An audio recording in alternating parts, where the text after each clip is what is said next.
नमस्कार दोस्तों, स्वागत है आप सभी लोगों का हमारे चैनल ट्रेडिंग विद अतुल में। आज हम बात करने वाले हैं यस बैंक लिमिटेड के बारे में। आपने देखा होगा कि रिसेंटली मार्केट में तेजी बनी हुई, बट स्टॉक में इतनी तेजी नहीं हो पाई है क्योंकि अब आने वाले हैं Q3 के जो आंकड़े होते हैं, उसके पहले मार्केट बिल्कुल शांत माहौल में काम करता हुआ दिखाई दे रहा है। पर Q3 के नंबर से पहले एमडी की तरफ से बड़े बयान आते हुए देखे जा रहे हैं। मल्टीपल इंफॉर्मेशन दी है उन्होंने अपने रिटेल इन्वेस्टर के लिए और अपने बड़े इन्वेस्टर के लिए कि आने वाले टाइम में यस बैंक किस तरीके से प्लानिंग कर रहा है और किस तरीके से ग्रो कर सकता है। तो चलिए गाइस, सारी न्यूज़ को डिटेल में समझते हैं। साथ साथ अगर आप लोग हमारे वीडियो के माध्यम से थोड़ी सी भी हेल्प हो रही हो तो प्लीज़ आप हमारे चैनल को सब्सक्राइब जरूर करें। 2 दिनों में मार्केट ने काफ़ी अच्छी रिकवरी दिखाई है और करीबन 63 पॉइंट्स की तेजी के साथ आज के दिन क्लोजिंग दिया है। बात करें अगर यहाँ पे बैंक निफ्टी के बारे में तो 140 पॉइंट्स की तेजी। सबसे ज़्यादा जो भागा है वो है स्मॉल कैप का इंडेक्स। इस समय बैंक निफ्टी है जो कि ज़्यादा तेजी नहीं दिखा पा रहा क्योंकि आरबीआई की तरफ से कुछ ऐसे खुलासे किए जा रहे हैं जो कि बैंकों के लिए हो सकता है कि ठीक ना हो। बात करें यहाँ पे अगर हम वॉल्यूम एनालिसिस के बारे में तो आप देख सकते हैं कि 5 करोड़ का वॉल्यूम बना हुआ था आज के दिन। यस बैंक के जो सीईओ हैं और साथ मैनेजिंग डायरेक्टर भी हैं प्रशांत कुमार जी, उनसे कुछ बड़े सवाल पूछे गए जिसमें बात ये निकल के आई है कि करीबन 5,000 करोड़ की रिकवरी एनुअल बेसिस पे। इसके साथ साथ करीबन 400 ब्रांचेस हैं जो कि नेक्स्ट 5 ईयर में खोलने का प्लान इन्होंने बनाया हुआ है। डिपॉजिट ग्रोथ के ऊपर एक यहाँ पे बड़ा सवाल उठता हुआ देखा गया जिसमें उनका बयान था कि डिपॉजिट ग्रोथ है जो कि क्वार्टर बाय क्वार्टर इंक्रीज होती हुई देखी जा रही है। जितना वो लोन डिस्ट्रीब्यूट कर रहे हैं उससे ही ज़्यादा उनके पास फंड अवेलेबल है। बैंक है जो कि इस समय अपनी ब्रांड वैल्यू बनाता हुआ देखा जा रहा है। जिस तरीके से न्यू अकाउंट्स खुल रहे हैं, डिजिटल ऐप जो बने हुए हैं और भी बहुत सारी जो सर्विसेज हैं जहाँ पे बिल्कुल अच्छे तरीके से काम कर रहे हैं जिससे अपने कस्टमर को जो रिलेशन है वो बना के रखा जा सके, और ये काम आता है गाइस लॉन्ग टर्म के लिए। जिस तरीके से एमडी की स्टेटमेंट आती हुई देखी जा रही है, आने वाला टाइम यस बैंक का काफ़ी बेटर रह सकता है। ये अपने पास 5 ईयर का डेटा है, इससे हम अंदाज़ा लगा सकते हैं कि आने वाला टाइम में ग्रोथ कैसी हो सकती है।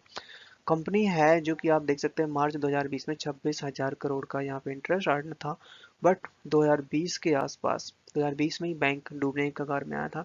उस समय कंपनी को करीबन 16,400 करोड़ का लॉस हुआ था और 50,000 करोड़ का एनपीए भी था।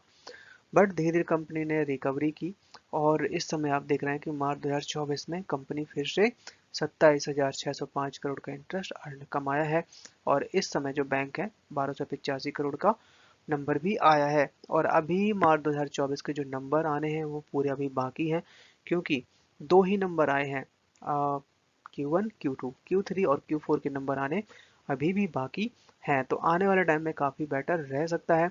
यहाँ तक कि कंपनी है जो कि इस वाले क्वार्टर में, मतलब इस वाले क्वार्टर के इस साल में कंपनी ने टैक्स भी अच्छा खासा पे किया। आप देख सकते हैं 252 करोड़ का तो टैक्स पे कर दिया।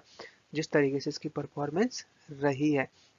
बात करें यहाँ पे अगर हम टोटल इनकम की, तो टोटल इनकम है जो कि पहले जैसा नंबर हुआ करता था मार्च 2019 मार्च 2020, उसी तरीके से यहाँ पे बढ़ता हुआ दिखाई दे रहा है टोटल खर्चे और टोटल इनकम भी। निपॉन इंडिया म्यूचुअल फंड के ऊपर सीबीआई ने रेड डाली है और ये जो मामला है 81 बॉन्ड से रिलेटेड है जिसमें 950 करोड़ के ऊपर जांच पड़ताल शुरू कर दी गई है। इसमें जो लेटर भी जारी किए गए हैं, बहुत सारे लोगों के ऊपर लेटर जारी किए गए हैं जिसमें राणा कपूर और उसकी फैमिली के भी नाम शामिल हैं। टोटल यहाँ पे है जो कि 2850 करोड़ का यहाँ पे 81 बॉन्ड के ऊपर एक तरीके से धांधलीबाजी करी गई है और ये जो बात है आपका करीबन 2016 और 2017 के बीच की बात है। इसी केस की जांच पड़ताल को चलते हुए सेबी की तरफ से कुछ नोटिस भी जारी किए गए हैं जिसमें बहुत सारे लोगों के नाम शामिल हैं। अनिल अंबानी और अनिल अंबानी के बेटे जय अनमोल अंबानी, राणा कपूर और top executive Nippon India mutual fund के सीईओ हैं। मतलब बहुत सारे लोग जो जो इसमें इन्वॉल्व थे उनको सेबी की तरफ से नोटिस जारी किया गया है। स्टॉक है जो कि रिसेंटली 20.12 का हाई बनाता हुआ देखा गया, लो बनाया 19.78 का, क्लोजिंग दी है 19.82 पे। इस समय स्टॉक का जो सबसे बड़ा बेस है 19.5 19.8 यहाँ पे बना हुआ है, जैसे ही मार्केट ऊपर जाएगा तो स्टॉक बड़े आराम से 21-22 तक की रेंज को टच कर सकता है। स्टॉक है जो कि रिसेंटली 19 रुपए तक गया था, वहां से काफी अच्छी रिकवरी दिखाया और 22 रुपए तक भी चला गया था। उसके बाद फिर से यहाँ पे प्रॉफिट बुकिंग देखने को निकल के आई, क्योंकि मार्केट बहुत ज़्यादा खराब था और स्टॉक है जो कि 19.8 के नीचे नहीं गया। यहाँ से जब 20 रुपए के ऊपर निकलेगा तो 22 रुपए तक बहुत जल्द जा सकता है और 19 रुपए का हमें लगा के रखना है स्टॉप लॉस।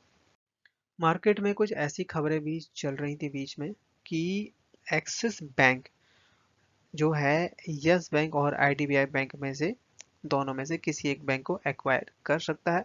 बट यहाँ पे एक्सिस बैंक के एमडी की तरफ से कुछ खुलासे किए गए हैं कि इस समय दोनों ही बैंक काफ़ी अच्छा परफॉर्म कर रहे हैं, बट अभी वो किसी भी बैंक में नहीं सोच रहे एक्वायर करने का। इसके साथ साथ जेसी ग्लोबल्स की तरफ से कुछ बड़ी खुशखबरी दी जा रही है, करीबन 161 करोड़ का। जैसे कि हम सब जानते हैं कि जेसी ग्लोबल्स की तरफ से एनपीए बाय किया गया था यस बैंक का, तो धीरे धीरे करके जो भी रिकवरी हो रही है वो यस बैंक के अकाउंट में आती हुई दिखाई दे रही है। सेबी की तरफ से यस बैंक की जो ट्रेडिंग है वो 48 आवर्स के लिए रोक दी गई है, मतलब 2 दिनों के लिए। बताया जा रहा है कि जो Q3 का जो टाइम पीरियड है वो क्लोज हो चुका है और जनवरी से अब रिजल्ट आने शुरू हो जाएंगे। यस बैंक है रिसेंटली FICCI फ्लो लॉन्च किया है और ये लॉन्च किया गया है खासकर वुमेन को एम्पावर करने के लिए, जिससे वुमेन मैक्सिमम जो भी बिजनेस करती हैं, लोन लेती हैं, उन सबको रियायत के लिए। और इस प्रमोशन में यस बैंक ने पार्टनरशिप करी हुई है, खासकर कुछ रेट ऑफ इंटरेस्ट भी कम रहने वाला है लेडीज के लिए अगर वो बिजनेस करती है। और इसमें बहुत सारे ऑप्शन भी दिए हैं, क्रेडिट कार्ड हो गया, इंश्योरेंस प्लान हो गया, बिजनेस लोन हो गया, पर्सनल लोन, यहाँ तक कि एजुकेशन लोन।